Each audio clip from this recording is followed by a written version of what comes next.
All right, welcome inside Paul Brown Stadium. Paul Dehner Jr. and Jim Owczarski, your Bengals beat writers, Cincinnati.com, the Cincinnati Enquirer.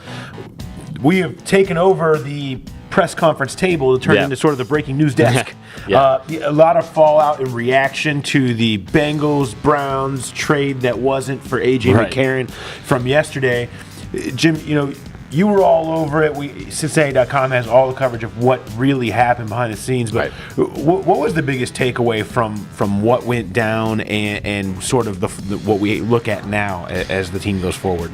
Well, I think part of it is that the Bengals actually found a price for AJ McCarron. I mean, basically since the end of the 2015 season, it was teams calling or not calling, Bengals wanting a one or not being offered one. I mean, for the better part of 2 years, it was, would they ever trade this guy, and would anyone actually come up with a real offer? And that actually happened. The Bengals were set to receive a second and a third round pick in 2018 for AJ McCarron, and then the Browns didn't send the paperwork in. Right. And it fell apart. And and so basically on Wednesday, Paul, here it's back to everyone's back where they were Monday. Yeah, not much has changed because of what happened in Cleveland, and whatever went on between those two sides fighting with each other created a situation where all they had to do was send in a letter, make a call, literally in any way notify the league, we want to do this deal, don't let the deadline pass. Right. They never did that. So for all the talk and everything is talked about who did what, the bottom line is if the Browns really wanted to make sure it got done, they could have. They didn't. AJ McCarron still a Bengal. AJ a pawn yesterday.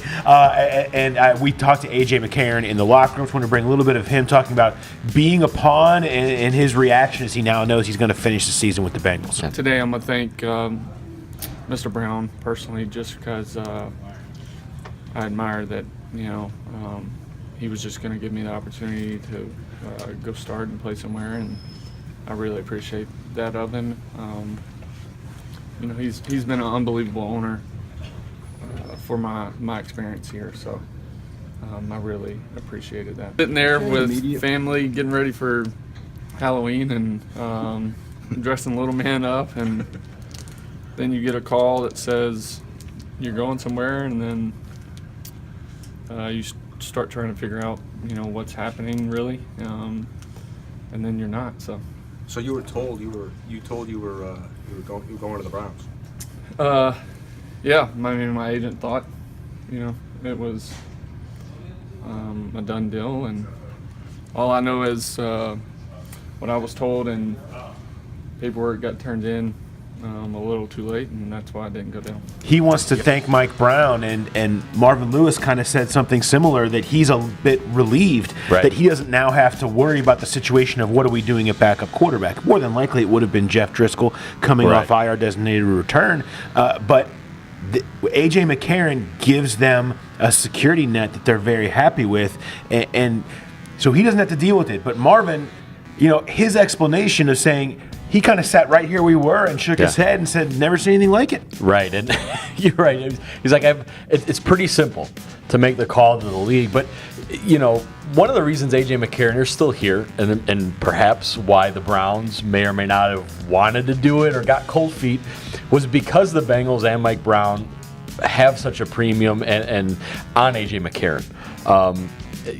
Sometimes the one who knows you best likes you best. And it honestly, Paul, this deal or proposed deal, whatever you want to call it, is the first time that a suitor has truly come calling that the Bengals felt they were going to get real return on. A guy that they know can win games in this league if something happens to the starter.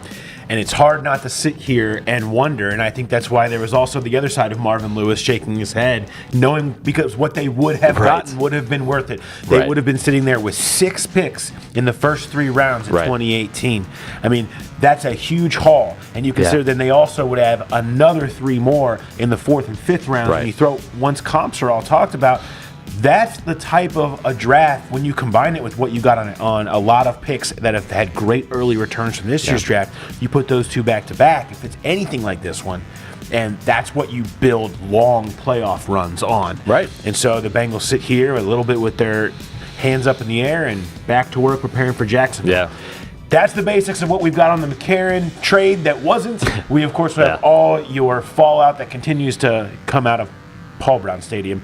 Cincinnati.com. Make sure you check it out. Pick up our Bengals app. We'll talk to you later.